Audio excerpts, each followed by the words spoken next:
오늘 본문은 역대상 21장 18절부터 30절입니다. 그 중에서 26절부터 30절까지 읽겠습니다.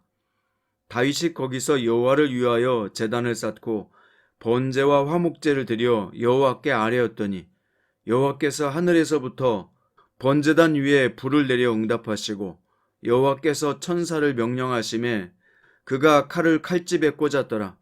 그때 다윗이 여호와께서 여부수 사람 오르난의 타작마당에서 응답하심을 보고 거기서 제사를 드렸으니 옛적에 모세가 광야에서 지은 여호와의 성막과 번제단이 그때 기브온 산당에 있었으나 다윗이 여호와의 천사의 칼을 두려워하여 감히 그 앞에 가서 하나님께 묻지 못하였더라.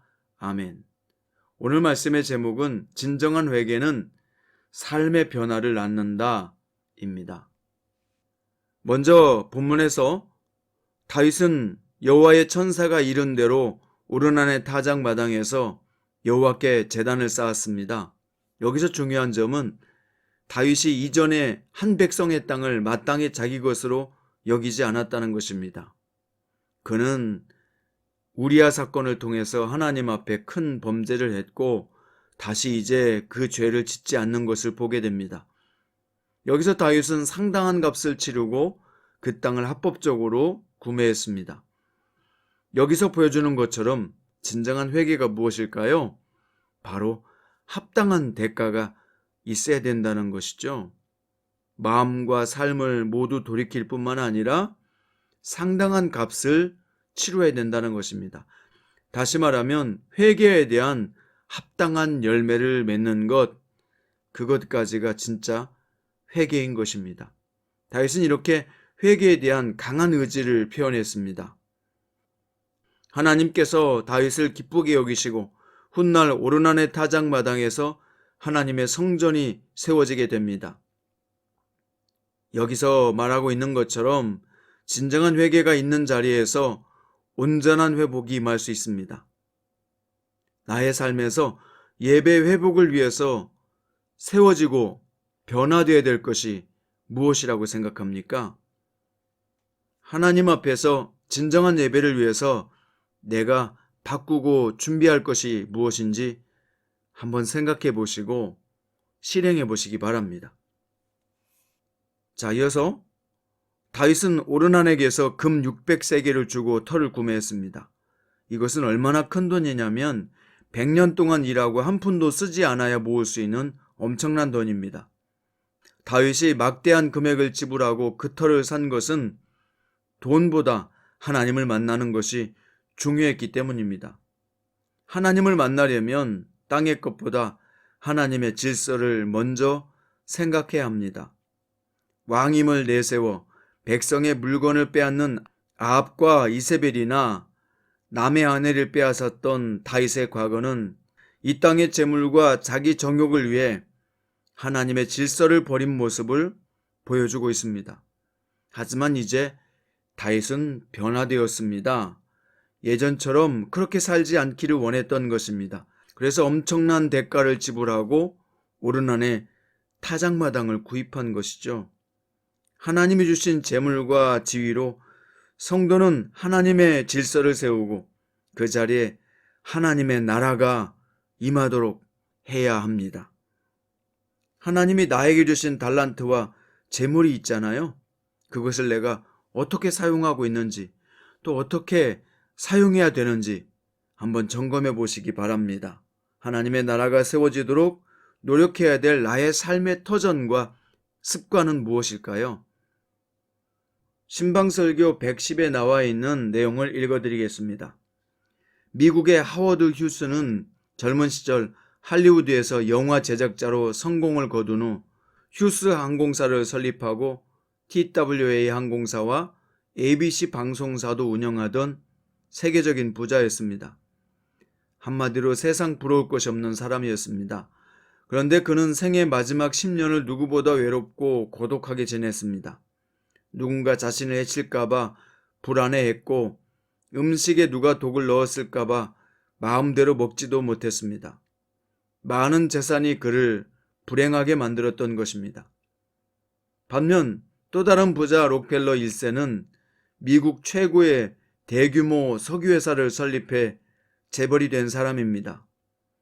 그 과정에서 독점 금지법을 위반하는 등 잘못을 저질렀으나 그리스도인으로서 훗날 자신의 잘못을 회개하고 자선 사업에 전념하면서 98세까지 살았습니다. 그는 재물이 많았지만 노예가 되진 않았습니다. 오히려 재물의 청지기가 되어 사회사업뿐만 아니라 록펠러 재단이나 록펠러 의학연구소 설립 등에 사용함으로써 전 인류에 기여했습니다. 우리는 그저 하나님의 청지기일 뿐입니다. 우리가 가진 모든 것은 하나님이 잠시 우리에게 맡기신 것입니다. 재물의 노예가 아니라 지혜로운 청지기로 하나님을 영화롭게 하시기를 바랍니다. 성도 여러분, 그렇습니다. 오늘 다윗이 진정한 회개를 하고 합당한 대가를 지불한 것처럼, 또 진정한 예배를 위해서 준비했던 것처럼 여러분과 저는 오늘 하나님 앞에서 어떤 예배자로 살아가야 될까요? 예배를 드렸다면 예배를 드린 자답게 살아야 할 것입니다. 또 돌아오는 주일에는 어떤 예배를 준비해야 될까요? 하나님이 기뻐하시는 예배를 위해서 일찍 준비하고 기도로 준비하고 정성으로 준비한다면 하나님이 그 예배를 통해서 기뻐 받으실 것이고 또 하늘의 귀한 복들을 우리에게 내려주실 것은 분명합니다. 이 분명한 복을 받아 누릴 수 있는 우리 모두가 됩시다. 오늘 또 예수 그리스도 안에서 참된 예배자로 삶의 일터에 나가십시오. 주님은 함께 하십니다. 도와주실 것입니다. 그분의 인도하심을 구하십시오. 가장 적절한 것으로 주님은 우리에게 나타나실 것입니다. 주께서 여러분과 저에게 승리하는 삶을 주실 것을 믿습니다. 기도하시겠습니다.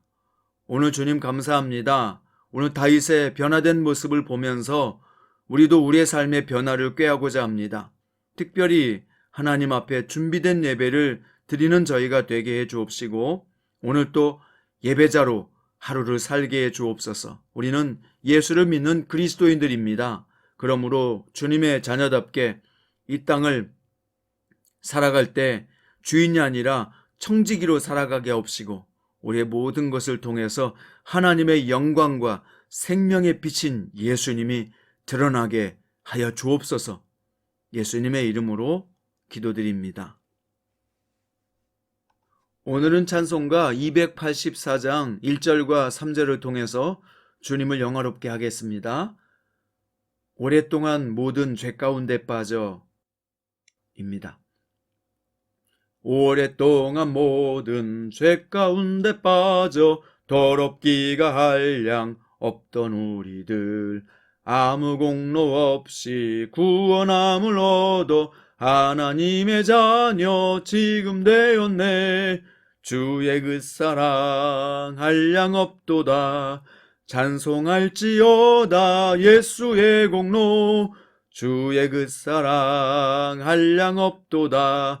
찬송할지어다 예수의 공로.